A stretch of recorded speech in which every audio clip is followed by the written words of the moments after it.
भगवान को 4 चीजें बड़ी पसंद हैं। पत्रम, पुष्पम, फलम, तोयम, यो में भक्त्या प्रयच्छति। भगवान को पत्रम मतलब पत्ता बहुत पसंद है। बताओ कौन सा? जोर से, कौन सा पत्ता? तुलसी का पत्ता। अच्छा, पसंद है तो 1 कुंटल पत्ता चढ़ाएंगे तो मिलेंगे भगवान? हाँ हाँ, पत्रम का मतलब केवल तुलसी का पत्ता नहीं, शमी पत्र नहीं, बिल्व पत्र नहीं। पत्रम का मतलब है अपने आप को पत्ता की तरह बनाकर हल्का करके, अभिमान से शून्य होकर हल्का करके अपने आप को चढ़ा दो प्रभु के चरणों में। अब की बार जगन्नाथ जी जाना तो तुलसी का पत्ता लेकर मत जाना, लड्डू मेवा लेकर मत जाना। फिर जगन्नाथ जी पूछेंगे क्या लाए हो मेरे लिए, तो कह देना प्रभु अब की बार ना रुपया, ना पैसा, ना हीरा, ना मोती, ना तुलसी, ना मेवा, ना मिष्ठान, कुछ नहीं लाया। तो जगन्नाथ जी बोलेंगे क्या लाए हो?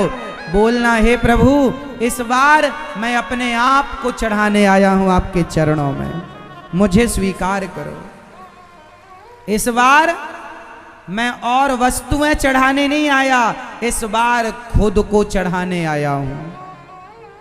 आप लोग वस्तुएं तो खूब चढ़ाते हैं, अपने आप को नहीं चढ़ाते। भगवान क्या करेंगे तुम्हारी वस्तुओं का? भगवान को वस्तुओं से मतलब नहीं है, आपसे मतलब। आप तो अपने आप को चढ़ाते नहीं है, समर्पण करते नहीं है। हे भगवान नारियल तुम्हारा, पैसा तुम्हारा, सब। अरे ये भी तो कहो हम भी आपके हैं प्रभु, हमें स्वीकार करो। भगवान को किसी चीज की जरूरत नहीं है, आप समर्पण कर दो, वो आपके हो जाएं और आप उनके हो जाओ, बस एक रिश्ता बन जाए। कौन सा पत्ता चढ़ाएंगे भगवान को? अपने आप को पत्ता बनाकर चढ़ा देंगे, हल्का पत्ते की तरह। शून्य कर लो अहंकार से, क्रोध से, लोभ से। मैया सुन रही हो मेरी माँ?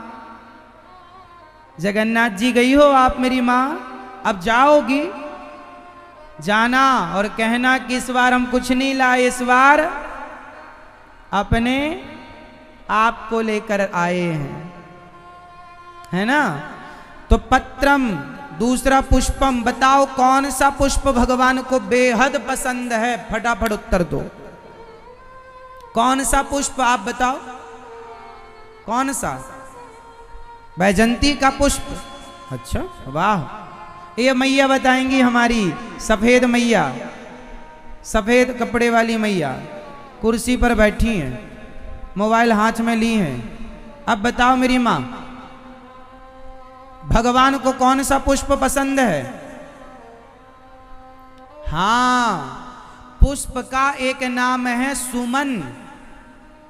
इसका एक नाम क्या है? जोर से। सु मतलब सुंदर, मन मतलब मन। इस बार भगवान को कमल का फूल नहीं, गेंदे का फूल नहीं, गेंदे का पुष्प सुमन नहीं, इस बार मन को सुंदर पुष्प की तरह बनाकर अपना मन प्रभु के चरणों में चढ़ाएंगे। सुमन, पत्रम, पुष्पम। तीसरा फलम। बताओ कौन सा फल भगवान को चढ़ाना चाहिए? कौन सा? नारियल,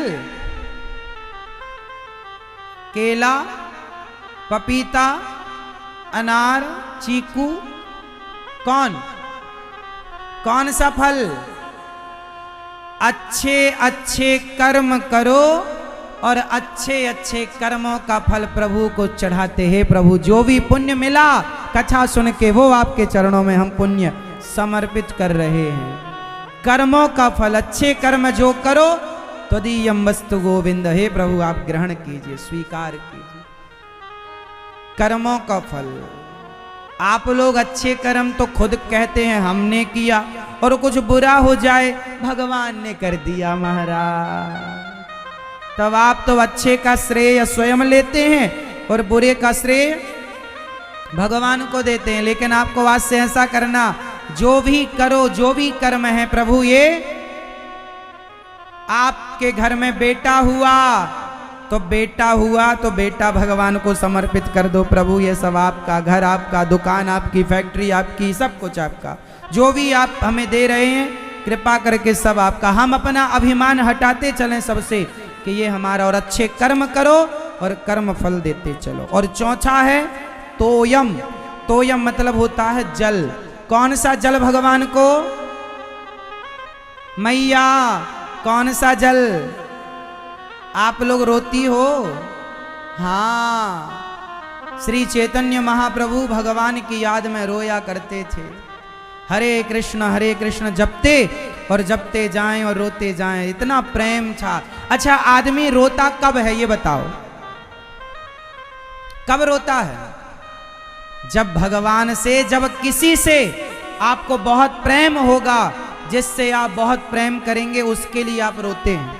जिससे प्रेम नहीं है आप उसके लिए नहीं रोते।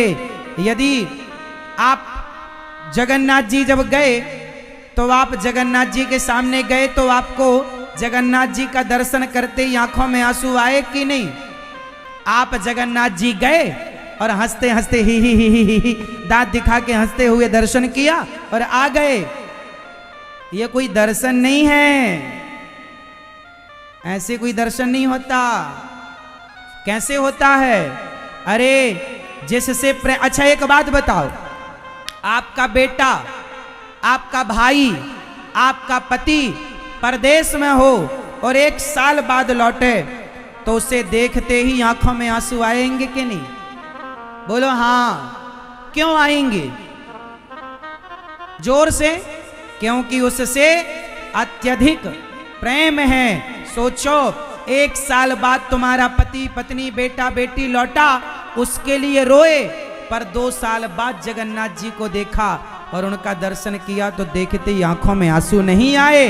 तो वो आंखों के आंसू नहीं आए, वो सिद्ध कर रहे हैं कि तुम गए तो हो दर्शन करने पर प्रेम नहीं है, फॉर्मेलिटी पूरी करने गए हो, औपचारिकता। जहां प्रेम होगा ना मेरी माँ भगवान से, तो भगवान जगन्नाथ जी के दर्शन करते ही जाने की खुशी के जगन्नाथ जी बुला रहे हैं और आंखों में दर्शन, जैसे मंदिर द्वार पर चढ़ेंगे दर्शन होगा, दर्शन करते ही आंखों में अश्रुधार बहने लग जाएगी। यदि प्रेम होगा तो ऐसा होगा, प्रेम नहीं होगा तो ऐसा नहीं होगा। इसलिए भगवान प्रेम के भूखे हैं, वस्तु के नहीं। वस्तुएं तो तुम ही रखो अपने पास, नारियल तुम ही खा लो फोड़ कर, पैसे की मिठाई तुम ही खरीद के खा लो, भगवान को जरूरत नहीं है तुम्हारे पैसे की। उनके पांव लक्ष्मी जी दबाती हैं, उनको क्या पैसे की जरूरत है? उन्हें तो आपके प्रेम की जरूरत थी, लेकिन आप प्रेम कहाँ, फॉर्मेलिटी करके आ गए जगन्नाथ जी का। जगन्नाथ जी के मंदिर में 1 मिनट भी नहीं बैठते आप लोग, 1 मिनट भी दर्शन के लिए खड़े नहीं होते, और समुद्र में 1-1 घंटे नहाते हो। तो तुम वहां नहाने गए थे कि दर्शन करने गए थे? घर में नहा लेते। अरे नहाओ, अच्छा है, पर भगवान में प्रेम होगा तो आप मंदिर में समय देंगे, दर्शन के लिए समय। मैं जब गया जगन्नाथ जी, अभी मैं इतना बड़ा पापी हूं कि मैं केवल 2 ही बार गया हूं, क्या करूं, अभागा जो हूं, बार बार जा ही नहीं पाता। बड़ा पापी हूं मैं, बहुत बड़ा वाला। बार बार मुझ पापी को जगन्नाथ जी दर्शन नहीं देते। 2 बार दिया है दर्शन केवल। जब मैं गया दर्शन करने तो मेरा मन ही ना होए बाहर जाने का, मैं दर्शन करूं, घूम करके फिर दर्शन की लाइन में लग जाऊं, फिर जाऊं, फिर दर्शन करके आऊं, फिर दर्शन की लाइन में। बार बार मुझे लगा, रोज रोज तो मुझे पता था कि मैं रोज रोज तो आऊंगा नहीं, आया हूं तो खूब बसाए चलूं। अब जगन्नाथ जी भले जगन्नाथपुरी में हो, लेकिन एक जगन्नाथ जी को मैं अपने हृदय में बसा के ले आया हूं, बिठा के ले आया हूं। जब भी मन करता है तो हृदय में ही दर्शन कर लेता हूं। भगवान का इतना दर्शन करो कि मंदिर से निकल के जगन्नाथ जी मन मंदिर में आकर के बैठ जाएं। ऐसा दर्शन करना चाहिए। भगवान से प्रेम करना चाहिए। अत्यधिक प्यार करो भगवान से, खूब प्यार करना चाहिए जगन्नाथ जी से।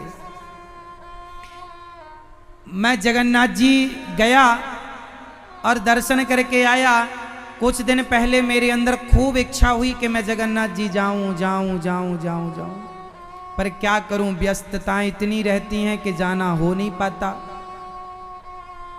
तो एक सज्जन जगन्नाथपुरी से आए और आप आश्चर्य मानेंगे, आप क्या मानेंगे मुझे नहीं पता, मैंने क्या माना बताऊं। मेरे अंदर बहुत इच्छा थी जगन्नाथ जी का दर्शन करने की, फिर से तीसरी बार जाने का मन था, पर समय अभाव था, मैं जा ना पाया। चल ही रहा था कुछ दिनों से जगन्नाथ जी, बस वही वही दिख रहे थे। तभी जगन्नाथपुरी से कोई भक्त आए और उन्होंने भगवान जगन्नाथ जी का इतना बड़ा विग्रह उन्होंने मुझे मेरे हाथों में दे दिया। मैं समझ गया मेरे जगन्नाथ इतने दयालु हैं कि मैं नहीं आ सका तो खुद आ गए। वो इतना प्यार करते हैं जगन्नाथ जी, इतना प्यार करते। इसलिए आप कहाँ हैं, किस राज्य में, किस जगह, फर्क नहीं पड़ता, आपके मन में जगन्नाथ जी होने चाहिए, आपके हृदय में ठाकुर होने चाहिए, बस। तो गोपियों ने भगवान से प्रेम किया तो भगवान किसके बल पर मिलेंगे मेरी मां? इसलिए कन्हैया कोई के रोज रो कर पुकारा, कृपा पात्र किस दिन बनूंगा तुम्हारा, गोविंद सहारा तेरा है। मित्रों, आशा करता हूँ कि यह धार्मिक शिक्षाप्रद कथा आप लोगों को अवश्य पसंद आई होगी। अगर आप लोगों को यह कथा पसंद आई हो तो इस कथा को लाइक करें और अधिक से अधिक लोगों को शेयर भी करें, जिससे कि वे भी इस शिक्षाप्रद उत्तम कथा को सुनकर अपने जीवन को सुखी एवं सामर्थ्य बना सकें। मित्रों, अगर अभी तक आप लोगों ने हमारे चैनल को सब्सक्राइब नहीं किया है तो तुरंत सब्सक्राइब कर लें, जिससे कि नोटिफिकेशन के माध्यम से आप लोगों को हमारे नए नए वीडियोस, शिक्षाप्रद कथाएं तुरंत प्राप्त हो सके और आप उसको सुन करके अपने जीवन को सुखी बना सके। तो कल फिर किसी नए धार्मिक कथा को लेकर के आप लोगों के समक्ष फिर से प्रस्तुत होंगे। तब तक के लिए राम राम।